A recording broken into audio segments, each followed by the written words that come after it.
മൂന്ന് കാര്യങ്ങൾ ഒരു കാരണവശാലും പിന്താൻ പാടില്ലെന്ന് മുഹമ്മദുർ റസൂലുള്ളാഹ്.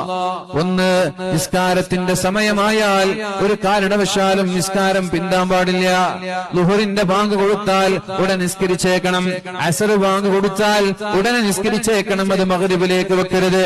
മഗ്രിബും ഇശാവും സുബ്ഹിയുമെല്ലാം സമയത്ത് നിസ്കരിക്കണമെന്ന് അല്ലാഹുവിന്റെ ഹബീബായ നബി തങ്ങള് മൂന്ന് കാര്യങ്ങൾ ഒരു കാരണവശാലും പിന്താൻ പാടില്ല.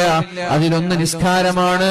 രണ്ടാമത്തേത്, ഒരാൾ മരണപ്പെട്ടു കഴിഞ്ഞാൽ അയാളുടെ മയ്യത്തിനെ മകൻ ഗൾഫിൽ നിന്ന് വരാനുണ്ടെന്ന് പറഞ്ഞ് ഒരുപാട് സമയം നീക്കിവെക്കാൻ പാടില്ല.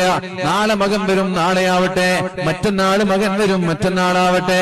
എത്ര വേഗത്തിൽ ഒരു മയ്യത്തിനെ മറമാടാൻ സാധിക്കുമോ അത്രയും വേഗം മയ്യത്തിനെ മറമാടണമെന്ന് പരിശുദ്ധ റസൂലുള്ളാഹ്.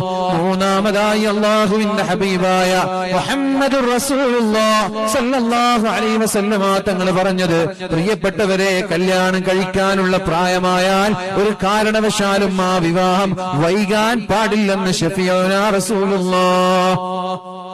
ശ്രദ്ധിക്കുങ്ങള്, ഒരു മയ്യിത്ത്, ഒരാൾ മരണപ്പെട്ടു കഴിഞ്ഞാൽ മയ്യിത്ത് പിന്തിപ്പിക്കുന്നതിന് സമാനമാണ് 22 വയസ്സായ ഒരു ചെറുപ്പക്കാരൻ കല്യാണം കഴിക്കാതെ ജീവിക്കുന്നത്. മനസ്സിലായോ?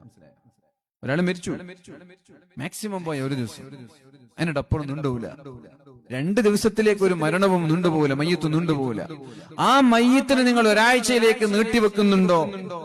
ഉണ്ടെങ്കിൽ അതുപോലെയാണ് 22 വയസ്സായ ഒരു ചെറുപ്പക്കാരൻ കല്യാണം നീട്ടിവെക്കുന്നത്.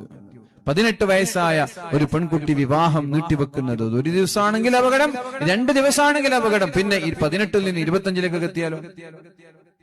ഞാൻ പറഞ്ഞല്ലോ, ഇത് എന്റെ വാക്കല്ലല്ലോ. ഞാൻ എന്റെ അഭിപ്രായം പറയുകയാണെങ്കിൽ നിങ്ങൾക്ക് എന്തും പറയാം. ഇത് പറയുന്നത് ആരാ? ഇത് പറയുന്നത് ശഫീഉനാ റസൂലുള്ളാഹി സ്വല്ലല്ലാഹു അലൈഹി വസല്ലം.